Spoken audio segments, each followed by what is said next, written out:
we're going to test this time, because sometimes I do a whole video and realize you didn't hear a word I said. So we're testing, we're talking out of normal tone. I have this here. We're talking about vintage. I'm going to go over 6 tips about vintage bags. Have you ever been tempted to buy a vintage bag that you saw online? Then stop scrolling. This video is for you. Hi everyone, my name is Rebecca. Thanks for stumbling onto this channel. We're going to talk about 6 things about buying vintage handbags that I don't think you may be aware of. I have bought, well, most of my handbag collection is a vintage. I have 2 that haven't quite made it to the vintage year quite yet. But I have bags from the 80s. This is a Kelly. It is boxed leather and it's from 1987. I have a chocolate brown 35 Birkin. Am I pointing to it? Yeah. That one's from 1994.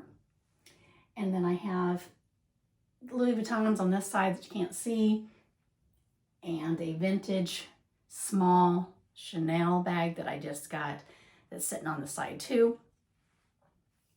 So I have purchased quite a few vintage bags. I've sold vintage bags to buy other vintage bags. So I think I know what I'm talking about. And so we're going to go through 6 steps. They're not really steps. They're 6 things that I want you to really think about and give you some ideas before you go and you buy a vintage bag. I'm kind of sitting up high. You can't really see my vintage bags here.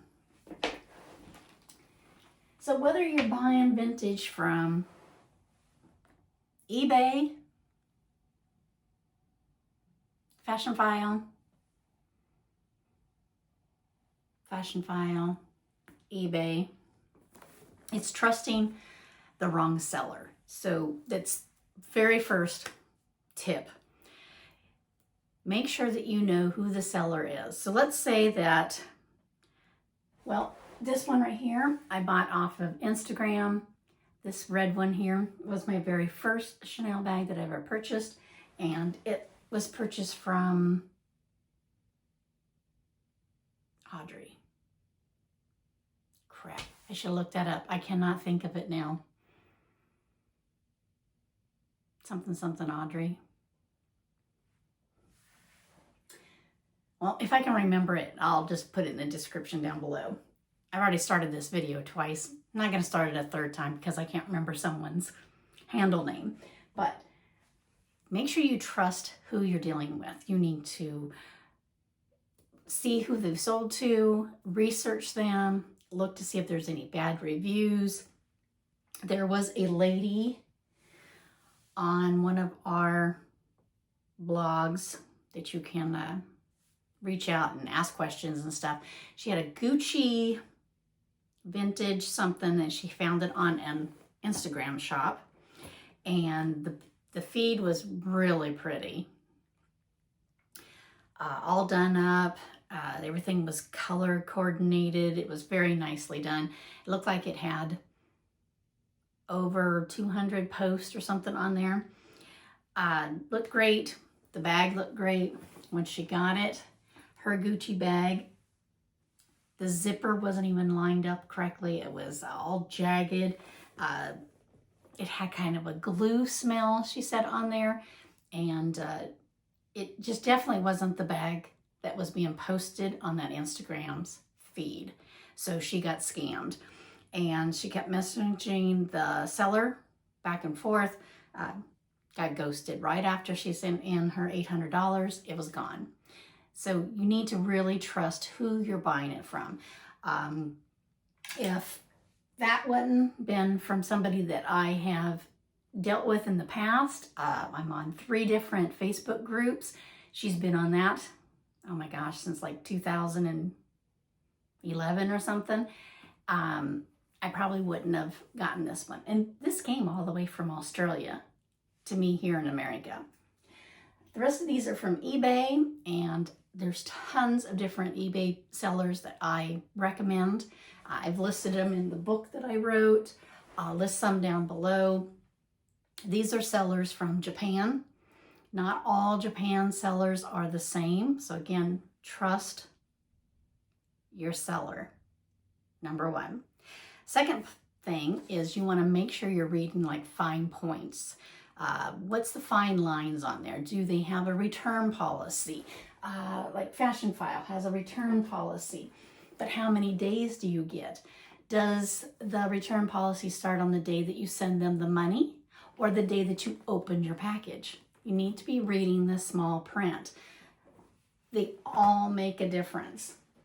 And if your return package says, the fine points, it says that you only have 14 days, does that mean the day that you opened it up, you have 14 days? Or is it the 14 days that you opened it up and they have to have it back at their warehouse before the 14 days is up? So see how different it would be? You get to keep it for 14 days, then send it back on the 15th day. You got to read it. Okay, so that is my second point, was skipping the fine prints. Is it a final sale? Now, like this one, I got this from eBay. This lady and I talked back and forth for quite a bit about this bag, and it was her daughter's bag, but she had the eBay account. And so I got more pictures of that one sent to me.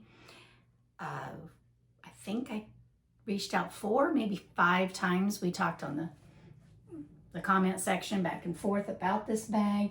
And if I didn't like it once I opened it, could I send it back? Was it a final sale? Or did they have a return policy? Because she was not a store, she was an individual. Now the rest of these, like if you're getting them from Fashionphile, and that blue 35 Birkin was my first Birkin.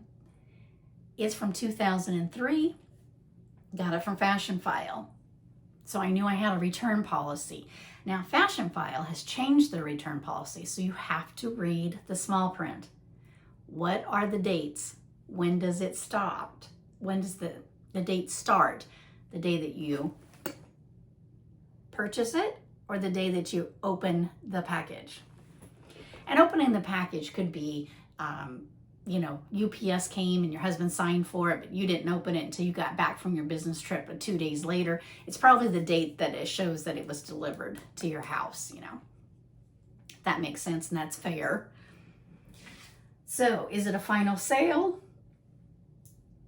Can you send it back for any reason? I got this one and I knew it was all beat up. I knew it was cracked. Her pictures were excellent. This is kind of a thing now to have a beat up old bag, and I happen to have one from 1987. All corners are terrible. This bag has a whole story. Her daughter actually, can't believe this, but she actually left it on a subway in New York. And it was returned to her. So there's a whole story about that one. Let's get back to my 6 points. We're done with 1 and number 2. Number 3 I wrote down is, falling for like new labels.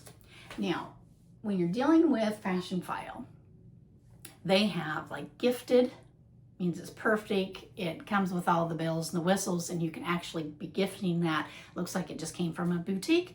They have one that just says that it's excellent. They have good, worn, fair, something like that. They have a whole category of what they consider on their bags. So when you're falling like new and you're buying something from the Japan seller, like I did with this chocolate brown Birkin, that one was in bad condition is what they said on the eBay. And with the Japan sellers, it doesn't say like new. They have like alphabets. Like if it's an S, it means good. SA means it's good on the inside but bad on the outside, you know, and they have a whole section. You just got to read down below of their listing, go all the way down to where it talks about their store, and then they'll show you the graph of what these codes mean, and then what codes they give that as a rating. So see, it depends on if you're in Australia, are you in America, are you dealing with Fashionphile, or you're dealing with someone that's on eBay across the ocean. So don't fall for like new. You need to know who you're dealing with and how they categorize it, since everyone is different. Number 4, you think you can always spot a fake. Now, in this book that I wrote about Chanel's, because I've dealt with Chanel's, well, this is 2025. So 9 years I have been buying and selling my Chanel's. Wrote a whole book about it. And there's a section in there about how to spot a fake. I can still get faked out on some of these Chanel's.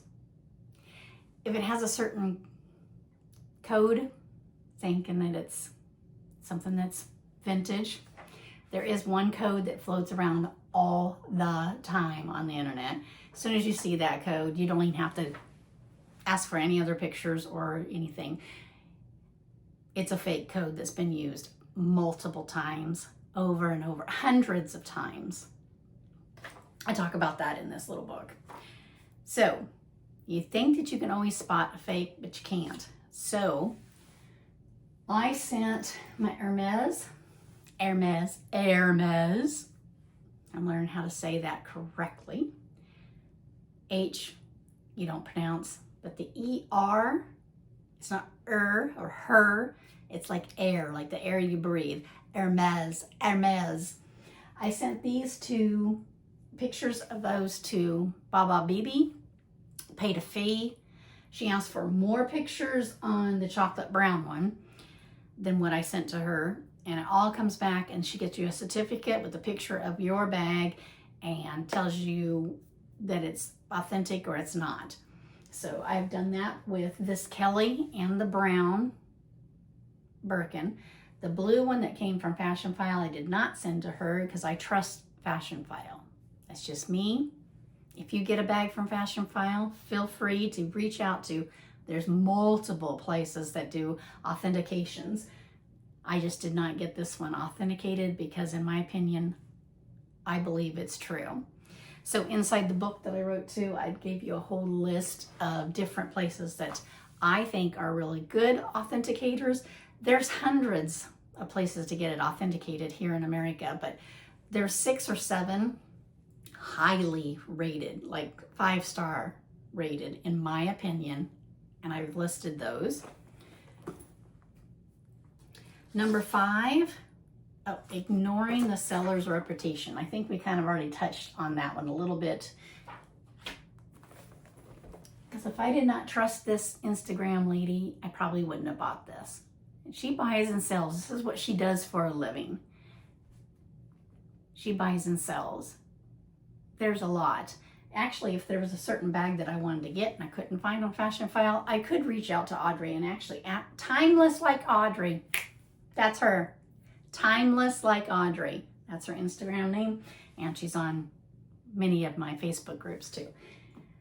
Timeless Like Audrey. If I did not trust her, you should reach out, ask people on Facebook in the groups, anybody bought anything from this person? Is it a good seller, good reputation, etc. So,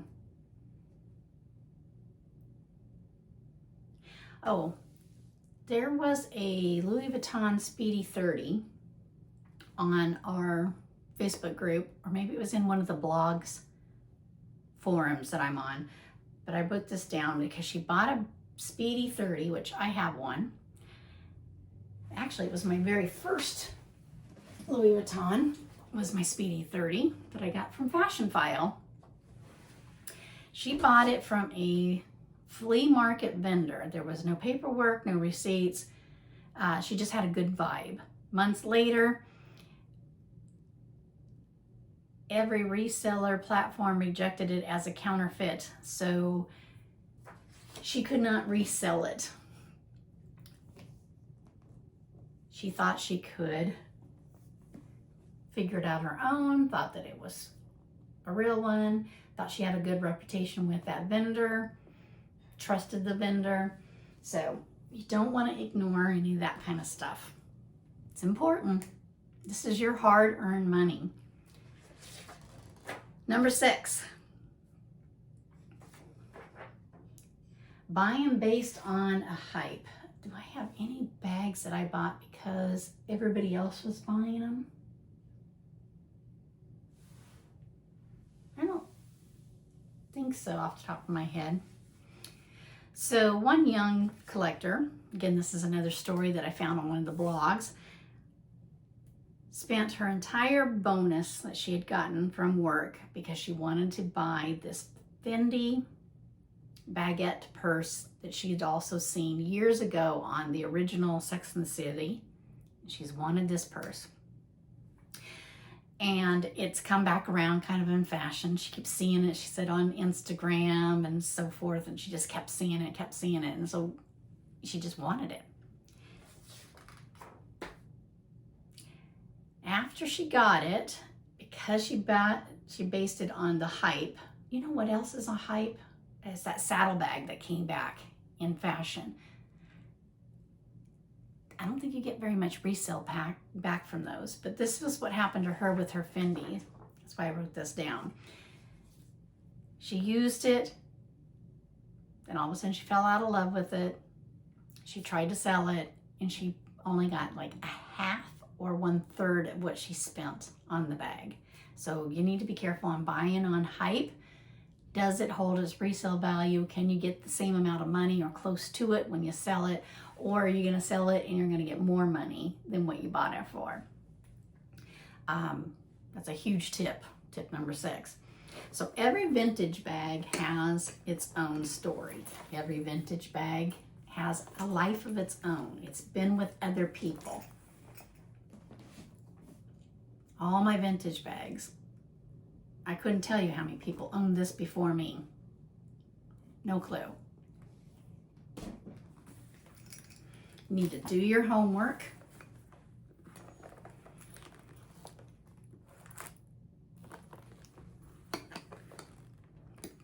Don't buy because it's trending or it's on a hashtag. And you know, if you like videos about handbags, would you just go ahead and hit that subscribe button that's down there and just hit it. There's not very many things that are for free anymore in the world. I mean, hardly anything is free anymore. YouTube is absolutely free for you to watch and for me to upload a video. So hit that subscribe button.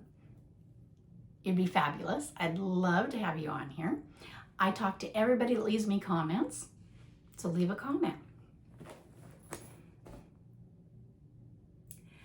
I'm trying to think. 1, 2, 3, 4, 5, 6, 7, 8. I got 8 vintage bags that are vintage in my collection right now.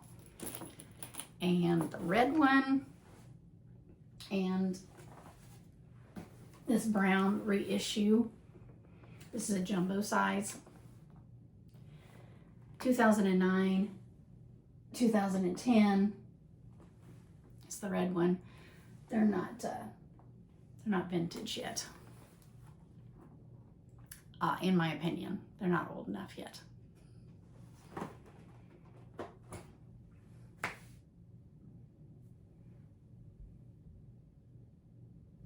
That blue one's from 2003. It's over 20 years old. So I would consider that one to be vintage. I'll add that one to the list too. So those are my notes, my talking points. hit subscribe. If you like vintage bags and talking about handbags, I'm your gal. Hit that subscribe button.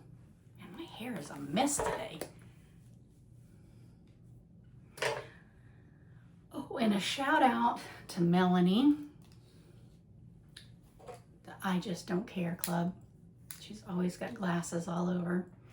I was noticing in this room alone, I have 3 pair by my TV stand.